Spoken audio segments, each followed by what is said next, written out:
sirifi wayo haydara sirifu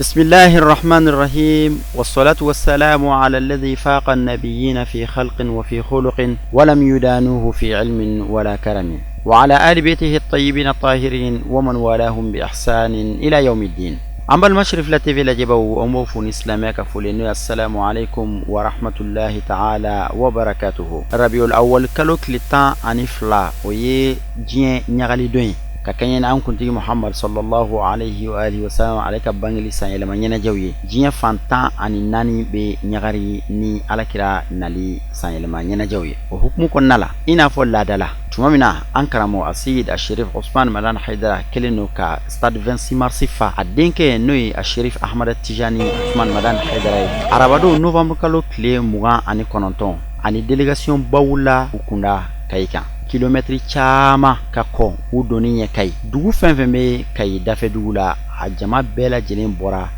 ka shirifika in kumbe tumamna usira kai dondala no peaji ani posuye wala soro jama ba bolino ka shirifika kumbe uye shirifika sense ka donaye dugu kono bismillahi bela jelen tarake jam'iyatu ansar dinil islami kai jabalala kaindi bismillahi kuma ukeraino jam'iyatu ansar din nyemo fe kuma nana kunje ni أنكرمو أنا أنكرمو دين الشريف أحمد التجاني حيدرا يركا كما نبلو أني دون كوي ودون سوفي بارك كنشرا أوكا. وصلى الله على رسول المحمود وآل بيته الموصوفين بالكرم والجود. السلام عليكم ورحمة الله وبركاته.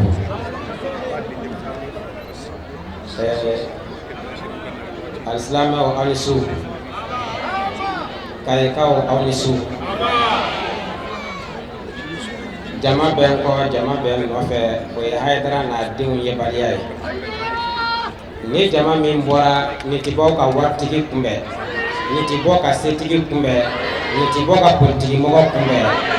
ni ala na ka kira ka jama ye ni shirifu ka jama ye awni ci awyere ye wallahi ala kira sallallahu alaihi wa sallam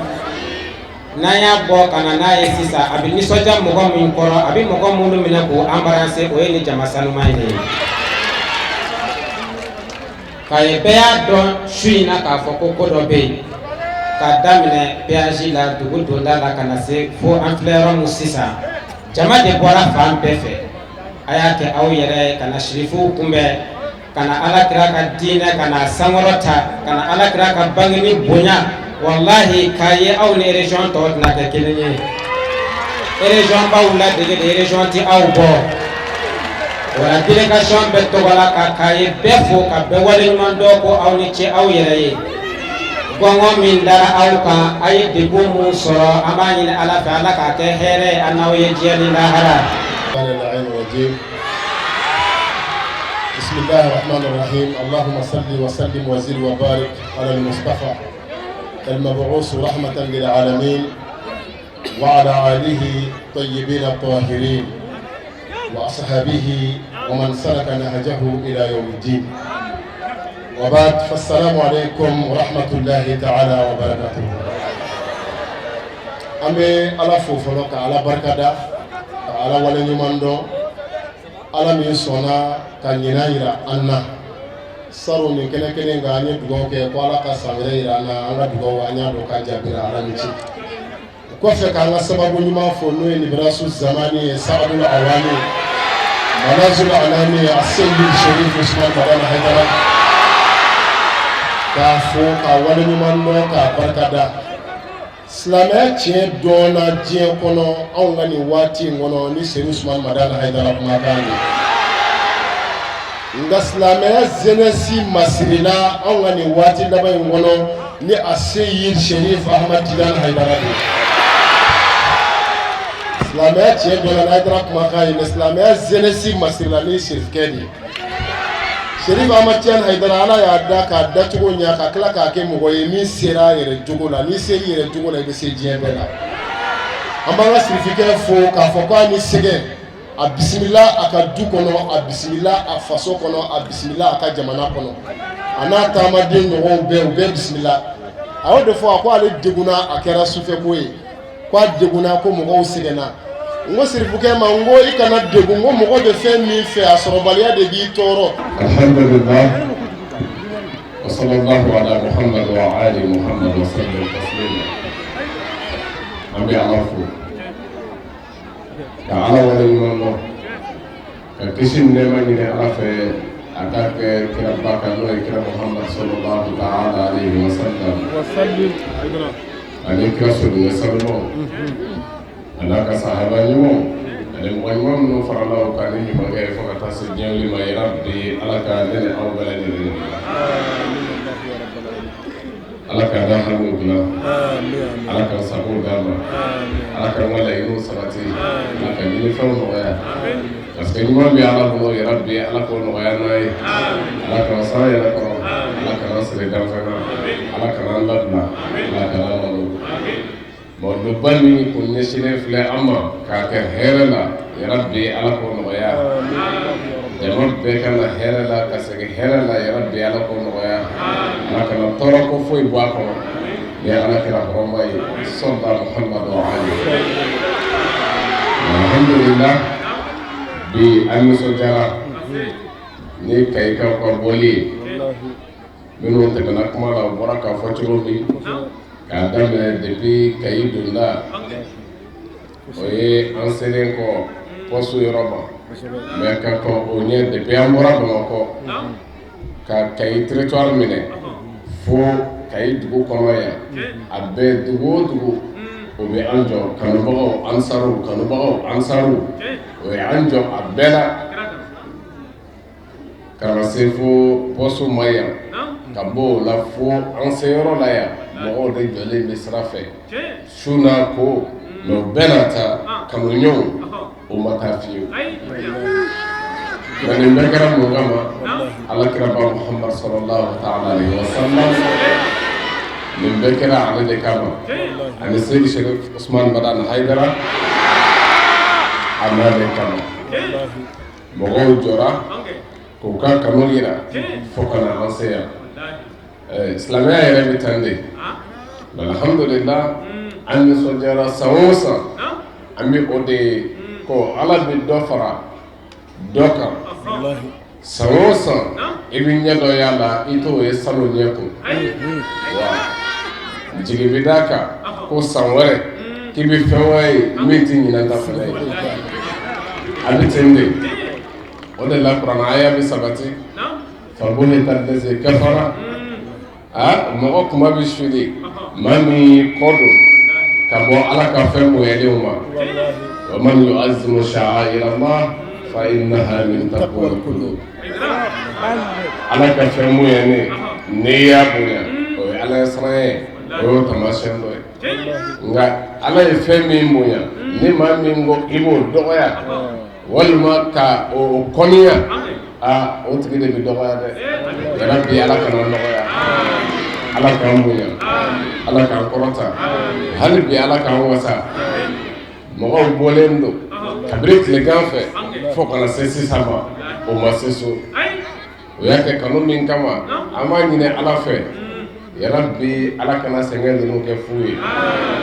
sarako ɲuman bɛ ala de bolo yɛrɛ bi ala k'o di an n'aw ma a jɔra ala kɛrɛba min kama yɛrɛ bi ala k'a kɛ an bɛɛ sɔrɔ nalidonba ye lahara ala k'o k'a ka alaya kama an tɛ kuma janya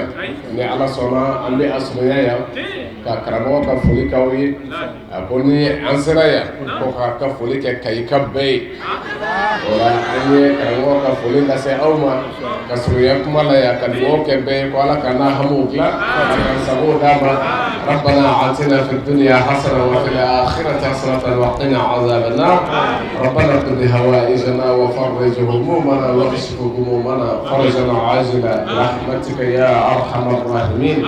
ربنا آتنا من لدنك رحمة وهيئ لنا من أمرنا رشدا إن الله وملائكته يصلون على النبي يا أيها الذين آمنوا صلوا عليه وسلموا تسليما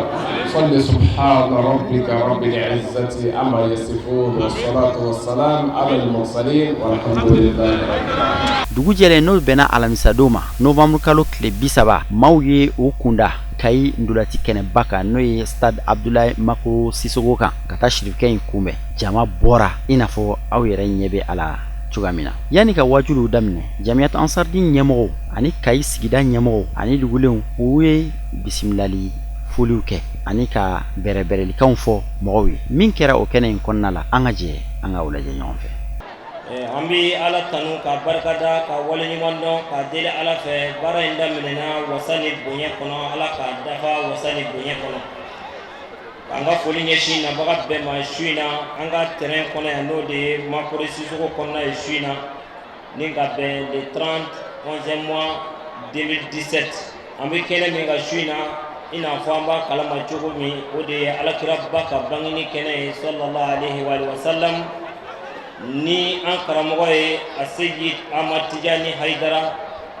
ni Ala sɔnna karamɔgɔ ye kɛnɛ sɔrɔ baaraw mun bɛna don a basigi ɲini bɛɛ fɛ mɔgɔw ka basigi a tun ka d'an ye karamɔgɔ ka munumunu ka terrain munumunu bɛɛ ɲɛ na aw yɛrɛ y'a ye jama bɛ cogo min na a tɛ se ka kɛ kɛcogo t'a la o la mɔgɔw ka basigi ka ɲɔgɔn mako to baara in kɔnɔ ni Ala ka jɛ ye. Ola an b'a deli Ala fɛ baara in Ala ka ɲɛ an bolo ka foli lase nabaga bɛɛ ma ka ɲini Ala fɛ Ala ka hɛrɛw kɛ an bɛɛ ye. Alhamdulilayi an bɛ Ala subahanahu wa taala fo ni ka barikada Ala min ye bi yira ne ni aw la an bɛ Ala in barikada. O kɔfɛ n'an bɔra yen an bɛ nabaga bɛɛ lajɛlen fo cɛ ani muso denmisɛnnin ni maakɔrɔ an bɛ bɛɛ lajɛlen fo. Maa o maa ni sera barikaso ka se an b'a bɛɛ lajɛlen fo Ala ka bɛɛ ɲuman segin. N'an bɔra yen an b'an ka autorité fo k'a daminɛ gouverneur la fo ka na duguma an b'a bɛɛ lajɛlen fo jamana ya rabi Ala k'a basigi. O kɔfɛ an bɛ Jamiyat Ansardine an b'u fo a cɛ n'a muso. O kɔfɛ an bɛ an karamɔgɔkɛ fo n'o ye Seyidi Chérif Ousmane Madani Haidara si ani kɛnɛ labanko ɲuman ya rabi Ala k'o di an n'a ma. A bɛ mun fɛ diɲɛ lahara ya rabi Ala k'o kɛ. A bɛ fɛ a yɛrɛ ka ko kɛ cogo min na ya rabi Ala k'a kɛ ten. Ala k'an ka dusu suma maa ye. N'an bɔra yen an ka Seyidi fo n'o ye Seyidi Ahmad Tijani Haidara alhamdulilayi ale bɛ kɛnɛ kan bi su in na an ɲɛkɔrɔ san o san a bɛna nin kɛnɛ ɲɛnamaya an b'a fɔ a ye a k'a bisimila jama in bɛɛ y'a ta ye kuma b'a bolo mun ka d'a ye a k'a fɔ a b'a ka so. An bɛ tanga ɲini Ala fɛ ka bɔ sitana tɔɔrɔ ma o kɔfɛ an b'an sinsin misiri Ala tɔgɔ barika la o kɔfɛ an bɛ sɔli a ka kira b'a kan n'o ye Muhamadu ani a so bolo sanu Ala ka saba ɲuman ani mɔgɔ n'o tɔgɔ b'a fɔ ka taa se ka hɛrɛ jɔ o kɔfɛ an bɛ an balima fɛn fɛn ye kɛnɛ in sɔrɔ ka bɔ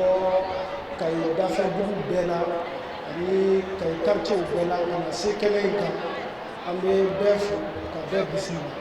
n'o bɔra yen an bɛ foli kɛrɛnkɛrɛnnen kɛ an balimakɛ ye n'o ye an karamɔgɔ ye n'o ye Seyid Ahmad Tijani Haidara ye k'a fɔ a ye k'a fɔ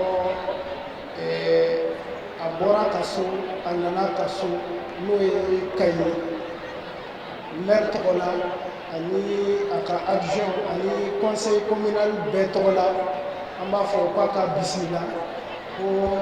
a bɛ Kayi de ko an bɛ kun ko Kayi y'a ka so de n'o bɔra yen an bɛ foli kɛ an karamɔgɔ ye n'o ye a Seyid Chérif Ousmane Madani Haidara ye an ka foli ye foli kɛrɛnkɛrɛnnen de an b'a fɔ jumɛn na a ka cɛ dilan na an bɛ an karamɔgɔ fo sabu a ye cɛw dilan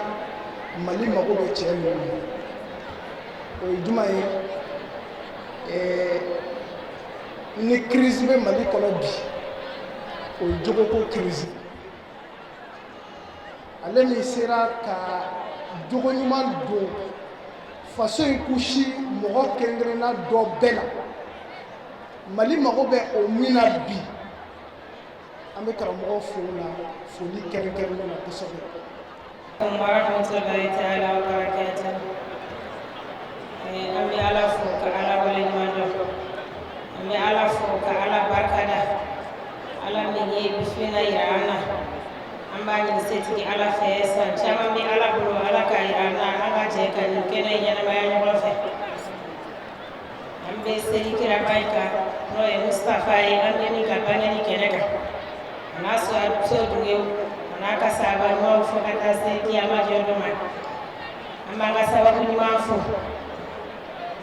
an b'an fa fo an b'an ka kayidu fo o min sababu la silamɛw ye terrainw fa ka estadiw fa dunan fɔ yɔrɔ caman na ala kira ka bangeli kɛnɛ fɛn min ɲɔgɔnna ma deli ka ye dugukolo in kan a daminɛna Cheikh Sherif Ousmane Madani Haidara tile la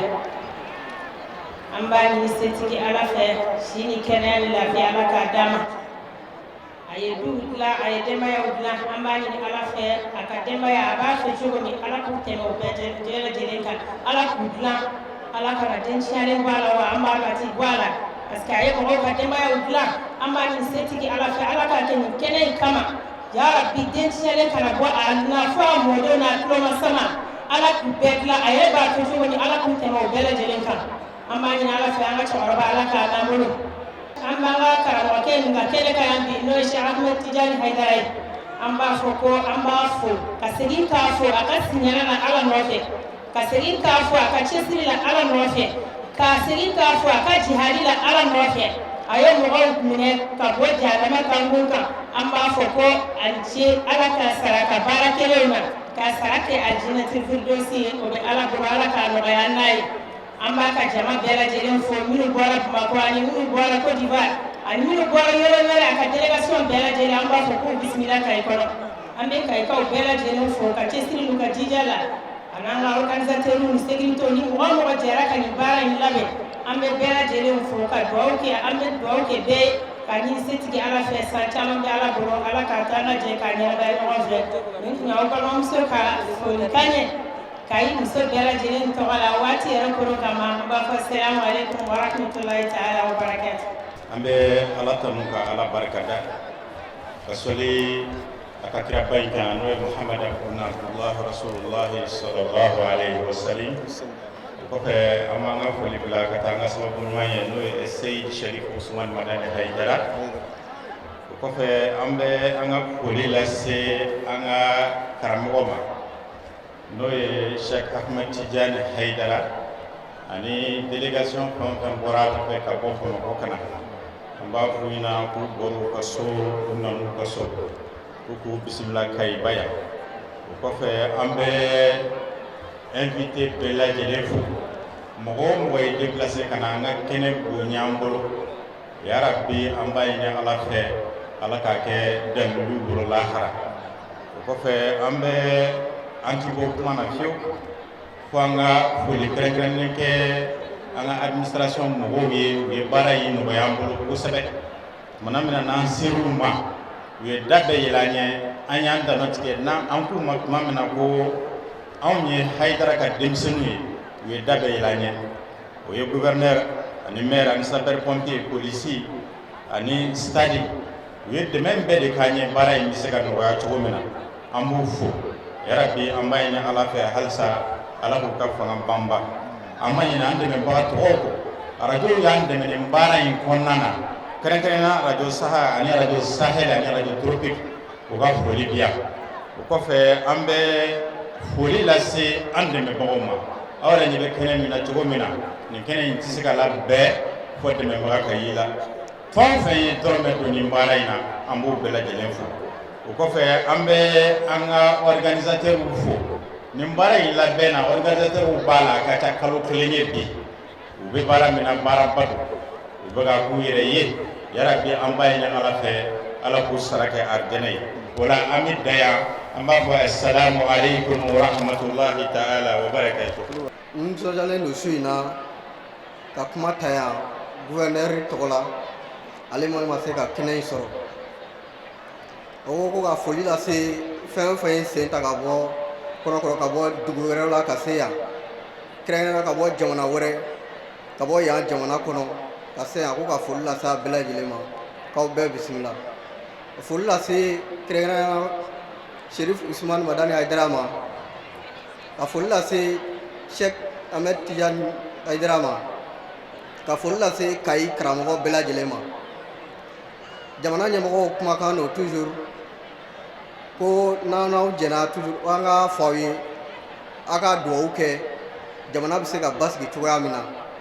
ko k'o fɔ ye ni baaraw kuncɛ wagati sera a ka dugawu kɛ jamana ye jamana bɛ se ka basigi cogoya min na hali bi nga foli bɛ bɛɛ lajɛlen ne bɔra bɔ kuma na. Assalamu alaikum warahmatullahi ta'ala wabarakatuh. Jamana yɛrɛ tɔgɔ la an bɛ foli lase bɛɛ lajɛlen ma k'a fɔ an bɛɛ ɲuman nana yan cogo min na Ala k'an bɛɛ ɲuman segin o cogo la. An bɛ kɛnɛ min kan n'o y'an ka kiraba sallallahu alaihi wa sallam o ka bangeli kɛnɛ ye kira mun dira danfɛn bɛɛ lajɛlen ka hinɛ kama. An b'a fɔ an bɛ su min na bi hakili la mawuludu yɛrɛ a tɛ mun ye k'a fɔ ko ka hinɛ ɲɔgɔn na. Kuma jan tɛ yen su in na k'a ɲini u fɛ dɔrɔn u ka dugawu kɛ bɛɛ lajɛlen ye. U b'u seko la u ye fɛn bɛɛ lajɛlen kɛ diɲɛ ye ka fɛn bɛɛ lajɛlen kɛ Mali ye ka fɛn bɛɛ lajɛlen kɛ anw ye. Ka hakɛto ɲini kɛ bɛɛ lajɛlen fɛ ka hakɛto ɲini kɛ an kuntigi fɛ n'o ye Sheikh Ahmad Tidiane Haidara ye k'a fɔ a ye falyatafaddal mashkur. وبعد السلام عليكم ورحمة الله تعالى وبركاته. أعوذ بالله من الشيطان الرجيم بسم الله الرحمن الرحيم. اللهم صل على سيدنا محمد وعلى آل محمد وسلم. السلام عليكم ورحمة الله تعالى وبركاته. Lambadi mu antina hera lambadi ala fe ala ka ansi hera la su hera ala ko dama la ka ngabato mina la ka ngimu yafa. Rambi hakatu tamani ni badon fe kuma keto la sabulani dimse ye kuma mano ma kene kaya. Rambi ala foka ala barakada ala miya do ni kene ba kene salma kene norama ka. Ambi nabat bere kene fo abe barakada Côte d'Ivoire président national tɔgɔla Mamadi Keita ye ani Abidjan fédération président n'o ye Abdoulaye Arama olu de y'an délégué ka na kɛnɛ kan yan ka na fara kayikaw kan ka an karamɔgɔ kunbɛn n'o ye Sheikh Ahmad Tidiane ye o la an bɛ nabaa bɛɛ fo k'an karamɔgɔ yɛrɛ fo a n'a ka délégation fɛn fɛn ye kɛnɛ in sɔrɔ. Dɔw ka ye sigira ani kɛnɛya la kɛnɛ sigira hɛrɛ la ala ka kɛnɛ wuli hɛrɛ la ka ka bɛɛ fo ka bɛɛ barikada ala ka sabara yira n'aw bɛɛ lajɛlen na a kɛ to bolo kan sɔli rasul assalamu alaikum wa rahmatullahi ta'ala wa barakatuh. Bismillahil fatahil wadud wa sallallahu ala rasulil mahmud wa ala ali baytihil mawsufina bil karami wal jud. Assalamu alaikum wa rahmatullahi wa barakatuh. Ami naba bɛɛ fo Bamakɔ délégation tɔgɔla Modu farala an karamɔgɔ a n'an kuntigi ka kira mɔdenkɛ Seyid Sherif Ahmad Tidiane Haidara ka bɔ Bamakɔ ka na olu bɛɛ tɔgɔla ko ka foli di bɛɛ lajɛlen ma k'a ye cɛw musow mɔgɔ mɔgɔ i yɛrɛ sɛ kɛnɛ kɔnɔna na ani darura ye min bali ka na ko k'a bɛɛ fo k'a fɔ ko an nisɔndiyara an sewara ni kɛnɛ in ni a ye ni a jama sanuman ye nin ye kɛnɛ hɔrɔma ye nin ye kɛnɛ barikalen ye nin ye kɛnɛ nɔɔrɔyalen ye nin ye ala ka kɛnɛ ye nin ye kira ka kɛnɛ ye an ka sirifukɛ ale bɛ an bolo ni ala sɔnna an b'a dɔn dugawu bɛ jaabi yan. Ni de bɛ fɛn yira an na a bɛ taa ɲɛ de kofɔ a bɛ kɔrɔta de kofɔ k'a ye dugu kɔnɔna na yan Sherif Usman Madani Haidara bi stade la 26 mars la Bamakɔ Sherif Ahmad Tidiane Haidara ale fana bi stade la yan nɔ Kayi kɔnɔna na an b'a dɔn k'a fɔ Kayi fana ye niyɔrɔba sɔrɔ mawuludu ko la alakira ko la Sherifu ko la région tɔw ma min sɔrɔ. O la Kayikaw ka tɛgɛrɛ fɔ u yɛrɛ o la. Stade an bɛ fɛ ka mankan mɛn sabu ala bɛ ka nisɔndiya ni an ye ala bɛ ka waso ni nin jama in ye mɛlɛkɛw cɛ la o sababu ɲuman bɛ segin jɔn ma o y'an ka cɛkɔrɔba n'a fa ye a Seyid Sherif Usman Madani Haidara. Assalamu alaikum wa rahmatullah. An bɛ ala fo ka ala barikada ala ye bi yira an na ala ka sini yira an na ala ye bi ɲuman yira an na cogo min na ala ka sini fana ɲuman yira la tɛ an bɛ bɛɛ lajɛlen fo bɛɛ ni cɛ bɛɛ ni baraji yɛrɛ ye an kɔni bɛ kayika bɛɛ lajɛlen fo an nisɔndiyalen bɛ ni kayikaya ye ni bamakɔ bɔra la ni jama in tɛ yɔrɔ si nin bɛɛ bɛ mun yira nin ye cɛsiri de sanu ma nin nati wari ma nati foyi ma nati ni cɛsiri tɛ an k'a dɔn k'a fɔ ala ko in nkalon t'a la ɲinan an bɛ don min na mawudu bɛ kɛ mali fan bɛɛ a bɛ kɛ mɔni fan bɛɛ o ko kira ko dogon t'a kira ko ko ni fɛn ma fara ka fɛn tɛ bɔ a la an bɛ solution mɔgɔw bɛɛ lajɛlen fo u bɛɛ ni cɛsiri u y'an balimakɛ in kunbɛn ka ɲɛ cogo min na nin bɛɛ bɛ kanu de yira parce que ni maa b'i fɛ n'i nana jama la dɔrɔn i b'a dɔn an bɛ bɛɛ lajɛlen fo maa o maa i ka dɔrɔmɛ lase nin ko in na ala ka bɛɛ lajɛlen sara bɛɛ ni cɛ bɛɛ ni baraji o maa minnu bɔra yɔrɔ jan na ka yan lasɔrɔ an bɛ ala deli aw ɲuman nana cogo min na ala ka bɛɛ lajɛlen ɲuman lase ten o kɛnɛ in kɔnɔ hamina bɛ maa o maa la a dogolen n'a bangelenna ni ala ta bɛ bɛn ala ka bɛɛ lajɛlen mago ɲa cɛkɔrɔba ka foli kan bɛ yen n'o ye an fa ayide hayidara ye kɛnɛyaba tɛ a ko k'a bɛ dugawu kɛ bɛɛ lajɛlen maa o maa bɛ kɛnɛ kan nka a tɛ a dusukun bɛ yan k'a ka denkɛ fɔ n'o ye tijani ye k'aw bɛɛ lajɛlen ni ce aw ni baraji ala ka n'aw sara. Alsu ne Ismaila Traoré n bɔra Ɲɔrɔ di sa ye fini min filɛ ne la ne ye fasoden ɲumanya fini de fasoden ɲumanya fini de don mais n y'a ye ne ka fasoden ɲumanya Amsar ta de bɛ ne ta kan Amsar de bɛ yala diɲɛ kɔnɔ ka jeliw di mɔgɔw ma ko ka se ka fantanw dɛmɛ k'u yɛrɛ furakɛ n'o ye n y'a ye mɔgɔ min jɔlen b'o o kɔkɔrɔ kosɛbɛ o ye Sherif Usman Madani Aidara ye n wulila ka bonyamasegin k'a ye ka bonyamasegin kɛ a n'a denw ye n ye lawuru dɔ ta ye ko n b'o bɔ a sira fɛ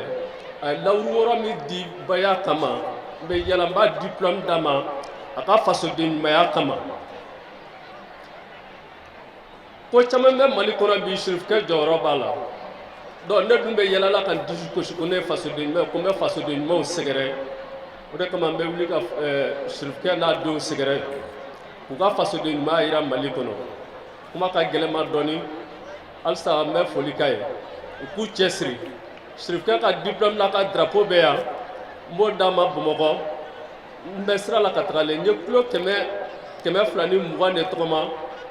a tɔ ye kilo 220 gɛrɛ pour que ka taa ka diplôme tɔ di quoi n bɛ sira la ka taa Bamakɔ n b'a tɔ tɔgɔma Bamakɔ ni Kaye cɛ merci. ani su kayikaw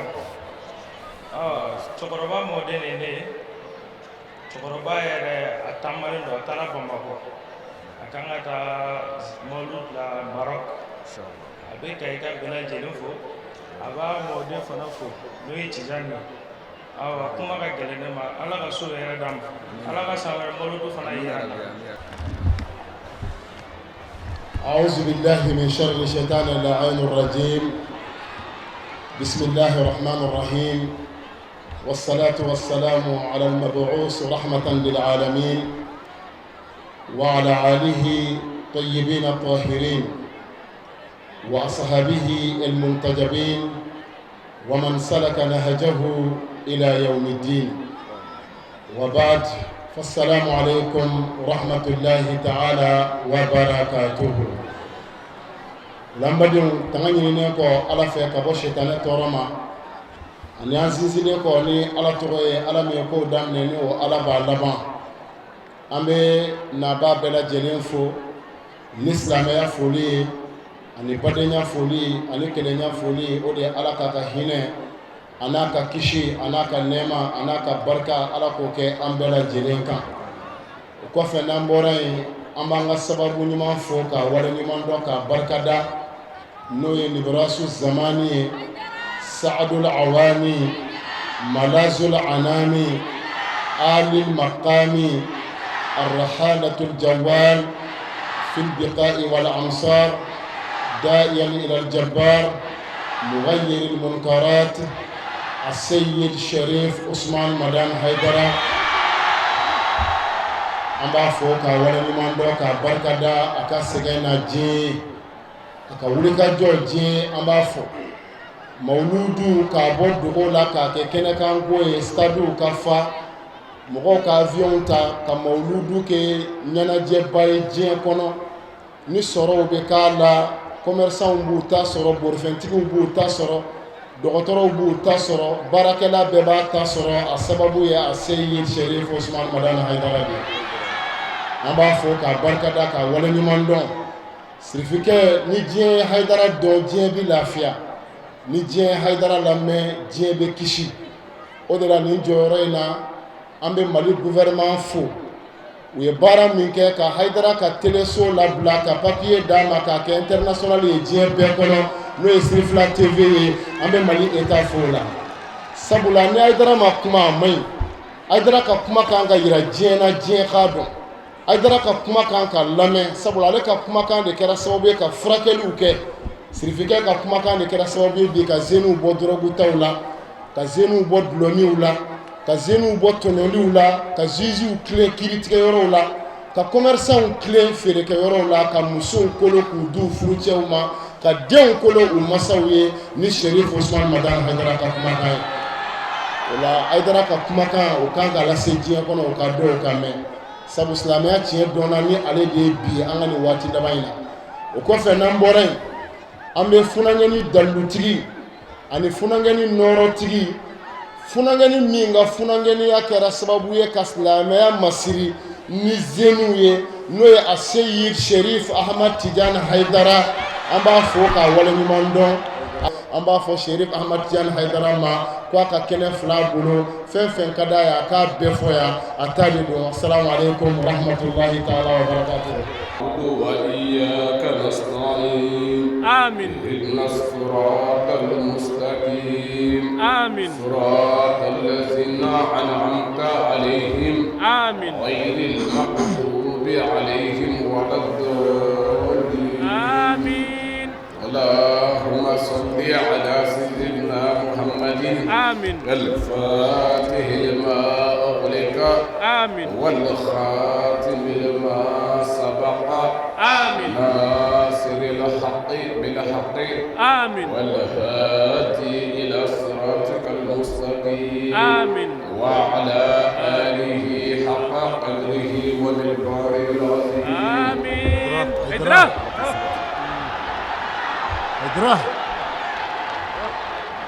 بعد أعوذ بالله السميع العليم نعم من وسوس الشيطان اللعين الرجيم إدرا بسم الله الرحمن الرحيم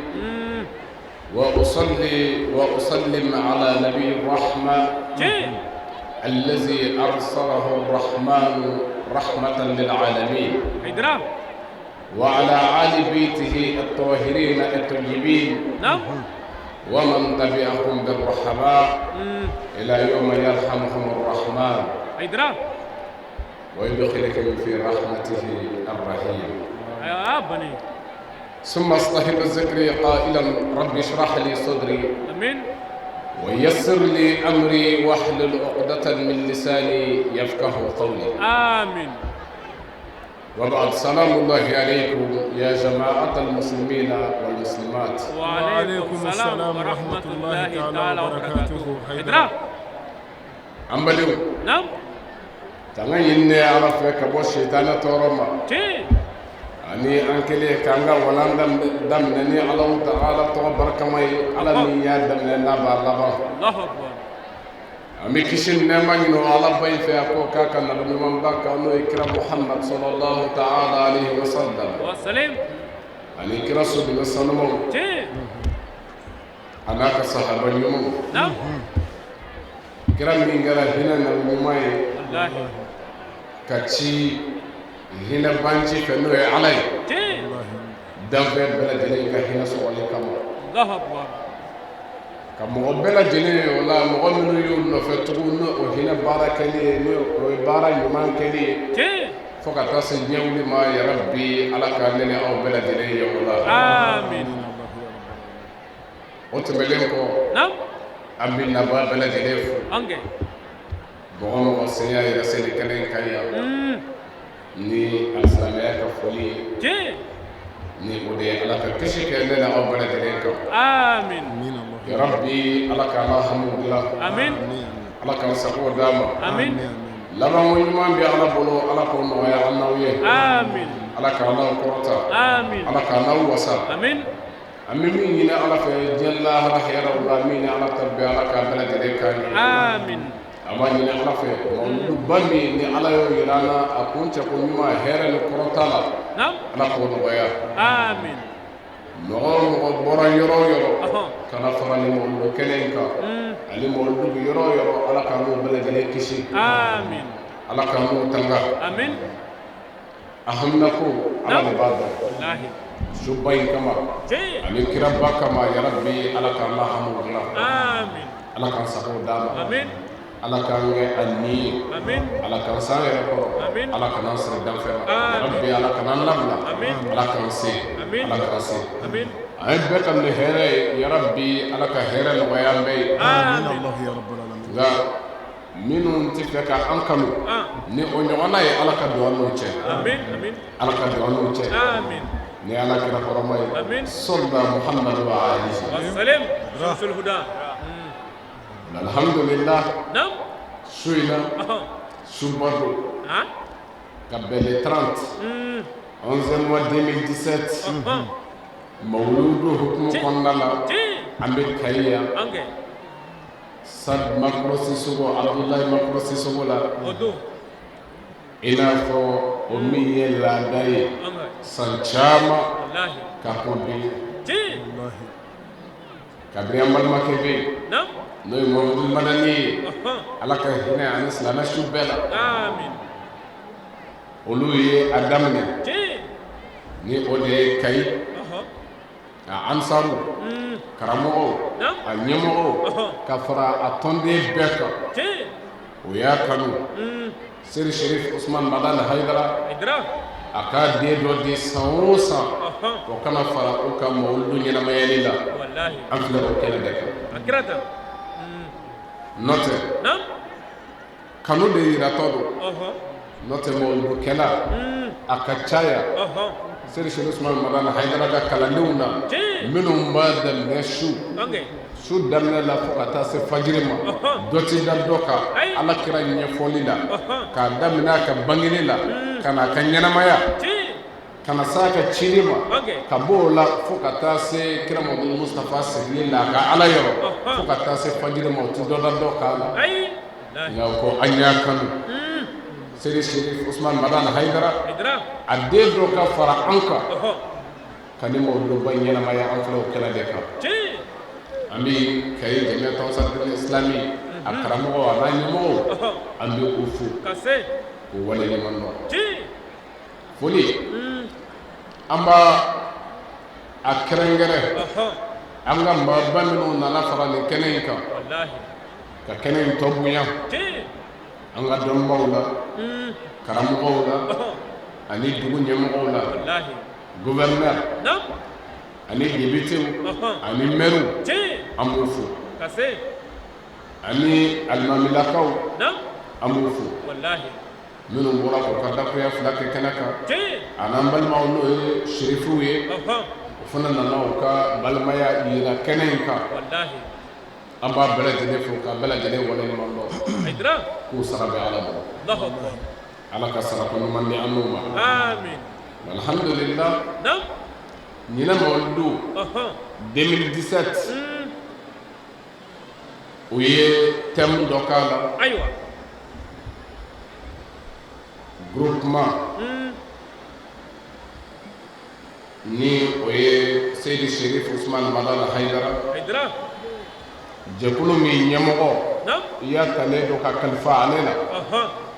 ni o de ye mali kɔnɔ dubaw karamɔgɔ du alimami du olu minnu farala ɲɔgɔn kan minnu ka hakililaw ye kelen ye ka jɛ n'a ye ko mɔgɔ ka kusa ni mɔgɔ ye mɔgɔ ka bon ka tɛmɛ ɲɔgɔn kan o jɛna n'a ye k'a fɔ alakiraba muhammad sallallahu ta'ala alaihi wa sallam ko ka nisɔndiya ka ala fo ka ala barikada ale ka bangeli la k'o ye fɛn ɲuman ye min kan ka kɛ minnu ka hakililaw o ye ولو دفر لنيوم كانوا تجمع قيادات الروحية الإسلامية في مالي ni o de ni jakulu bay olu ka fara ɲɔgɔn kan o ye thème dɔ bɔ ɲina mawludu la ko taawunu ala albirri wattaqwa taawunu ala albirri wattaqwa n'o ye taawunu ye ko ɲɔgɔn dɛmɛ o ye ɲina mawludu thème ko ye ko ɲɔgɔn dɛmɛ ko wa kira cikun ko kɛra hinɛ ye danfɛn bɛɛ lajɛlen la o la a bɛ diyagoya silamɛ kelen kelen bɛɛ lajɛlen kan ɲɔgɔn dɛmɛli la kari m'a fɔ o de ye ɲina mawludu thème ye min bɔra Seydi Sherif Usman Madana Haidara a n'a ka jɛkulu yɔrɔ ka di mawludu denw ma u ka mawludu sigiyɔrɔw la ka sangaya ni mun ye ko sabu ka d'a kan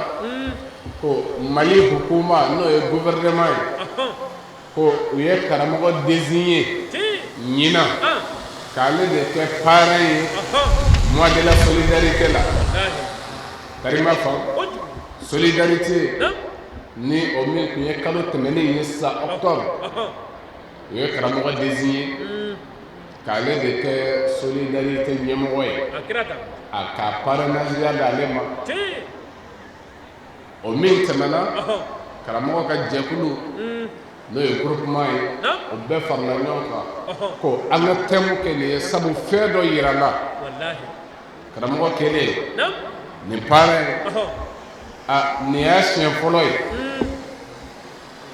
ko a ɲɔgɔn delila ka kɛ o la Jamiat Ansarudine Islami ani ka fara kanuɲɔgɔnw kan an bɛ u fo ka kɔrɔ ka foli ɲɛ gouvernement min ye a ta k'a bonya di karamɔgɔ ma an bɛ olu fo ko waleɲuman na ko u ye karamɔgɔ désigné k'a kɛ ɲɔgɔn dɛmɛ ani kɛrɛfɛdɛn kɛlɛli o kalo denfa ye ko an bɛ u fo la k'u waleɲuman dɔn ko u ni ce ka tila k'a f'u ye u bɛ pilasi minnu na ko ala ka sabati an n'u bolo a baara kɛko ɲuman ko ala k'o nɔgɔya u bolo k'a yira u la dama ko jamana ka sabati dugu ka sabati ko a bɛ tilennenya ni laadiriya la ni u sɔnna ka tilennenya sabati o seko damayira la an ka tribunaliw la an ka service daw la u seko damayira la ko fo o ko fana ye ala ka hɛrɛ la ka ɲɛsin u ma olu b'an jɔ dɛ kuranaya bɛ sɔn cogo foyi t'a la n'i y'o gɛlɛya o gɛlɛya ye musa i yɛrɛ kan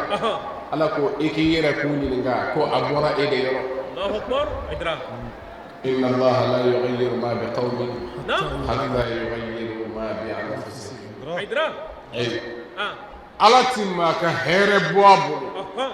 fo i ninata yɛlɛmalen i tun bɛ ɲuman min kan o bilali o de bɛ se ka i ka hɛrɛ dɔndanya i bolo kari ma faamu nin ye wajugu dɔ ye tafsiri filanan ye jumɛn ye inna allaha la yughayyiru ma bi qawmin hatta yughayyiru ma bi anfusihim ko ala ti gɛlɛya wuli ka bɔ maa si kan gɛlɛya dɔ b'i kan ko ala k'o wuli ka bɔ e kan fo i ni juguman minnu na i yɛrɛ ka segin i kɔ pour que ala k'a wuli anw bɛɛ ye jumɛn ye fɔlɔ nana fo an bɛ filanan na bi tafsiri fɔlɔ ko a ti maa ka hɛrɛ b'i bolo fo n'i ka ɲumankɛ dabila la anw fɛ jamana in kɔnɔ yan Mali an b'a fɔ basigi jamana kun don lafiya tun bɛ yan hali ni se tɛ bɛɛ ye nka bɛɛ tun bɛ si ka sɔrɔ kamanagan tɛ yen nka o yɛlɛmana ala ko ale t'a yɛlɛma dɛ ko an yɛrɛ an y'a dɔn a yɛlɛmani min kɛra ko a bɔra an yɛrɛ yɔrɔ Seydina Ali ko ten ma nazara al-bala illa bi zanbin wala rufi'a illa bi tawba ɲangata ma jigin yɔrɔ si ala ka balawu ma jigin yɔrɔ si fo jurumu walejugu kɛli sinjiw tigɛli balimaya tiɲɛli jɛnɛya cayali ko o dɔrɔn de bɛ ala ka balaw jigi nka se nalen ko wuli cogo t'a la astagfirullah wurudi ko o t'a wuli an ka jɛ ka fara ɲɔgɔn kan ka latifu wurudi se nalen ko k'o t'a ba ko wuli cogo foyi t'a la illa bi tawba ko fo a ye segin ala ma a ye segin ala ma k'o de bɛ balaw wuli n y'o de fɔ a ye tafsiri ko fɔlɔ o sabatira an kan parce que bi an donna kamanagan kɔnɔ an donna jɔrɔ kɔnɔ hami bi maliyɛn bɛɛ la jamana minnu b'a ɲɛfɛ minnu b'a kɔfɛ bɛɛ haminen ni kodɔnna bɛ ka mali lajɛ i b'a dɔn ko a taa cogo man ɲi i b'a dɔn o la fo dugawu ka fara jumɛn kan ko ani an ka yɛlɛmani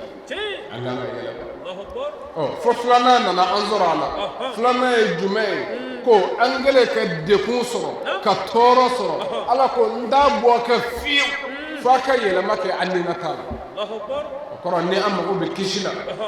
ni an mago bɛ basigi la ni an mago bɛ dekun min bɛ an kan an ka jamana kan o yɛlɛmali la k'a kɛ hɛrɛ ye ko juguman minnu bɛ an na an k'o bila faamaw bɛ ka fantanw joli minnu min ko o k'o dabila jujuw bɛ ka fantan ka hakɛ min bɔsi a la ka di faama ma a ka nafolo nɔfɛ ko an k'o dabila musow bɛ k'u cɛ janfali min kɛ denw bɛ ka kɛ denkɛden min na u mansaw ma dutigiw ɲinana u ka mara kɔ mara tiɲɛna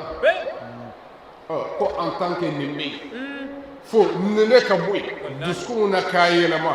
ka kɛ ɲuman ye karisa juguya bɛ n kɔnɔ ko o juguya bɔ i kɔnɔ hasidiya dabila n'i y'o dabila i bɛ min ɲini i b'o sɔrɔ nin de ɲinina ne an mago bɛ wulili la ko an ka yɛlɛma ala ka nɔgɔya o de la an b'a fɔ an ka faamaw ye k'u k'u jija u seko damayira la tilennenya o ka sabati jamana kɔnɔ dekun min bɛ jamana kan bɛɛ ɲɛ b'a la ni a tɛ ka dogo karamɔgɔw bɛ k'a lase a fɔra ko sécurité tɛ yen bi de a fɔra mais a ye ɲininkali kɛ kunun ko a kun tɛ ka fɔ a kun tɛ ka fɔ mais munna bi a fɔra k'a sɔrɔ bi an ka yecogoya la sécurité yecogo la a ka ca ka tɛmɛ kunun ko ta kan munna sabu basigibaliya nana jamana kɔnɔ o de y'a kɛ ten o la faamaw e maa min bɛ place nɔfɛ i k'a kɛ jamana kunna jamana min i yɛrɛ b'a ye k'a fɔ ko minɛcogo b'a la ko basigi b'a la an ka an ɲɛsin mali ma ko jamana bɛ dɛmɛ di ni o bilala an kɔnɔ ka an fanga bonya o kan a ka ca la an bɛ min laɲini an b'a sɔrɔ hɛrɛ la mais ni bɛɛ ko fo n ka k'a ye hami tɛ an yɛrɛ la fasoko la fo an jɔyɔrɔ ko a bɛ gɛlɛya dɛ an k'an jija o ka bɔ an kɔnɔ a ka kɛ jumɛn ye ko jamana ko ye faso bɛ taa ɲɛ cogo di yarabi faso ala k'a bɔ bolo la ala k'a bɔ bolo la ni sunba yɛrɛ kama ye o la o ye nin bonya min di karamɔgɔ ma n y'o de fɔ jamiyatu ansarul islami an'u kanubagaw mali fan bɛɛ u y'u sɛgɛn an bɛ dugu min kɔnɔ yan n'o ye kayi min k'a la a ma dogo gouverneur ka fara dugu maire bɛɛ kan jamiyatu ansarul islami ye fɛn min kɛ fɛnba don joli di minnu kɛra dɔn minnu kɛra balow la o ma dogo o ye kayi ye mais mali région tɛ yen Seydi Sharif Usman Madana Haidara a kanubagaw n'o ye jamiyatu ansarul islami ye a n'olu fana kanubagaw o wulila k'u jɔ mali région bɛɛ kɔnɔ ani cercle bɛɛ kɔnɔ fo ka taa se mali kɔfɛla ma faransi ani itali ani ka fara an ka kɔfɛ jamanaw Côte d'Ivoire Burkina a bɛɛ y'a se min dépensera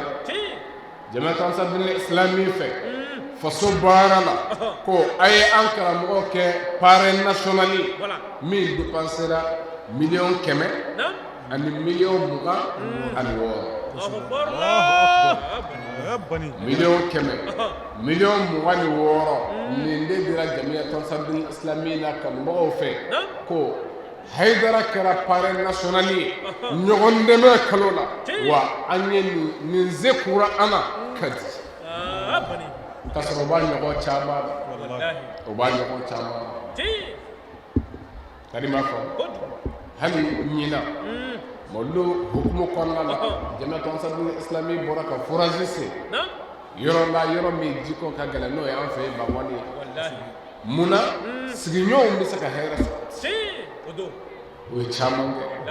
nin bɛ nɔkɔrɔ caman de la donc so jɔra Jamaat Ansarul Islami fɛ miliyari 1 million 300 ni kɔ mun ka sɔrɔ dekun min bɛ an fɛ jamana kɔnɔ dɔ bɛ se ka bɔ a la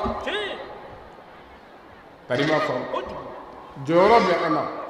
an silamɛw ni an sɔnna an tɛgɛw ka ɲɔgɔn sɔrɔ ka fara ɲɔgɔn kan an bɛ se ka fɛn caman kɛ jamana in kɔnɔ o de la groupement o farala ɲɔgɔn kan o ma a ko kɛ Haidara ko dama ye an bɛ o fɔ ko waleɲuman dɔn o farala karamɔgɔ kan nin baara in tali la a baara kɛli la o de la o ye ɲinan tɛmu mawludu ko sira kan u y'a kɛ taawun ye ko ɲɔgɔn dɛmɛ an ka ɲɔgɔn dɛmɛ o la ɲɔgɔn dɛmɛ silamɛya kɔnɔ o ye fɛn ɲininen de ye min ɲinina alakira fɛ Muhammad sallallahu ta'ala alayhi wa sallam wa alayhi min ɲinina ale fɛ walima ale ye min ɲini o ye ɲɔgɔn dɛmɛ ye kuranɛ fɛnɛ ka wele da o de ye nin silamɛw ko an ka kɛ kelen ye an ka ɲɔgɔn dɛmɛ an silamɛ damaw kuma dɔ la hali minnu tɛ silamɛ ye an ka u dɛmɛ ni silamɛw ko jogo baara kɛli a ka ca la Musa min tɛ silamɛ ye n'a y'a ye i bɛ ka hinɛ a la a n'a dɔn ko nin ye hinɛ diinɛ ye o de la an ka lamɛn ɲuman a ka cili ma kɛ mu'minu dama ma hinɛ ye ani hɛrɛ ye la ala ko wala arsalnaka illa rahmatan lil alamin ko ne ma e Muhamadu ti foyi kama fo dafɛ bɛɛ lajɛlen ka hinɛ sɔrɔ karima faamu o la kira ci kun ma kɛ k'a fɔ ko a cira mu'minu dama olu ka hɛrɛ sɔrɔ kama walima silamɛw dama ka hɛrɛ sɔrɔli kama la ko kira cira de danfɛn bɛɛ lajɛlen ka hinɛ sɔrɔli kama karima faamu o de la a taawun n'i y'a lajɛ arabukan na ko taawun ɲɔgɔn dɛmɛ k'a fɔ jamakulu dɔ ye jamakulu dɔ dɛmɛ a ana ba'duhum ba'da ko o ye dɔ la dɛmɛ a mago bɛ fɛn dɔ la a se t'a ye ka o ɲɔgɔn k'a ye o de ye ɲɔgɔn dɛmɛ ye o ye arabukan kɔrɔ de ye n'i ye lisanul arabi lajɛ i b'a sɔrɔ yen ten tari ma faamu n'o ye an ka ɲɔgɔn dɛmɛ ye nin de ye arabukan kɔrɔjɛ ye wa istilahi la ni o de ye a walawalali kɔrɔ yɛrɛ la n'i y'o ta k'o lajɛ ko ta'awun istilahan n'i y'o lajɛ shar'i sira kan o de ye musaada ye wa huwa al-musaada ala haqqi ibtigha'i al-ajri min Allah subhanahu wa ta'ala o ye ka ɲinini kɛ ka dɛmɛ kɛ dɛmɛ min kɛ mun kama Allahu ta'ala jaati kama ka sara sɔrɔ ala fɛ yen hali i bɛ k'a kɛ min ye kama i jigi t'o ta kan wa ma nut'imuhum illa liwajhillah ma nuridu minkum jaza'an wala shukura ni riwaya ye b'a fɔ ko a jiginna Sayyidina Ali ka hakɛ la Ali ibn Abi Talib tuma min na a tun bɛ a yɛrɛ ka surafana a labɛnnen a n'a ka denbaya a dunni kama a b'a ta k'a di dɛsɛbaatɔw ma o tun bɛ si kɔngɔ la a ka kuma bɛ tila ka kɛ jumɛn ye kuranɛ kɔnɔ ko innama nut'imuhum liwajhillah ko an t'o la dumuni foyi kama fo ala ɲɛda n'i ye mɔgɔ ye k'i ta b'i kɔrɔ k'a di dɔ ma aw kɛra ala kama dɛ o ye jumɛn far'a kan ko an tɛ ka ɲinini kɛ u fɛ jazaan sarala k'u b'o di an ma wala shukura wa hali an tɛ fɛ o k'an barika da sabu a bɛ ka kɛ ala min kama o ɲɛ b'a la kaba k'o b'a wasa tari m'a fɔ ni de ye ɲɔgɔn dɛmɛ ye o la ɲɔgɔn dɛmɛ a cogoya ka ca ka ɲɔgɔn dɛmɛ ɲuman kɛli la ani ka ɲɔgɔn dɛmɛ juguman dabilali la ka ɲɔgɔn dɛmɛ ka tɔɔrɔ ko wuli ka bɔ i ɲɔgɔnna dɔ kan ninnu bɛɛ lajɛlen ye ɲɔgɔn dɛmɛ ye ka ɲɔgɔn dɛmɛ ka ɲɔgɔn kɔlɔsi ka bɔ balawu ma nin bɛɛ lajɛlen ye ɲɔgɔn dɛmɛli kɔnɔna ye hali ka se ɲɔgɔn bilasirali ma ka bɔ sira juguman kan n'o ye kɔnɔnajɛya kumaw ye ɲɔgɔn ye musa nin bɛɛ ye ɲɔgɔn dɛmɛ ye ɲɔgɔn dɛmɛ sira ka ca o la bitɛm a kɛra ɲɔgɔn dɛmɛ ye wa ɲɔgɔn dɛmɛ n'i b'a ta k'a lajɛ at-ta'awunu qismayn yanqasimu ila qismayn k'a fɔ an ka ɲɔgɔn dɛmɛ o bɛ tila ka taa tilayɔrɔba fila ma a fɔlɔ ye jumɛn ye ta'awunu ala al-birri wat-taqwa ta'awun ala al-birri wat-taqwa ko ɲɔgɔn dɛmɛ ala dɔgɔya kan ani jumɛn kan ani ala ɲɛsiranya kan ala dɔgɔya ani ala ɲɛsiranya ɲɔgɔn dɛmɛ filanan ye jumɛn ye o ye alal ithmi wal udwan jurumu ani danzaw ɲɔgɔn juguya musa nin fana ye ɲɔgɔn dɛmɛ dɔ ye tilayɔrɔ filanan ko ɲɔgɔn dɛmɛ bi tilayɔrɔ fila ɲuman sira ani juguman sira nin de ye ɲɔgɔn dɛmɛ fila ye an tun ye min sɔrɔ k'a lase aw ma kayi mawlud 2017 hukumu kɔnɔna la a kun fɔlɔ o de tun ye ni ala ye don n'a nataw yira n na wajulu kun filanan an bɛna o lase aw ma aw ni filɛli ko ɲuman wassalamu alaikum wa rahmatullahi ta'ala wa barakatuhu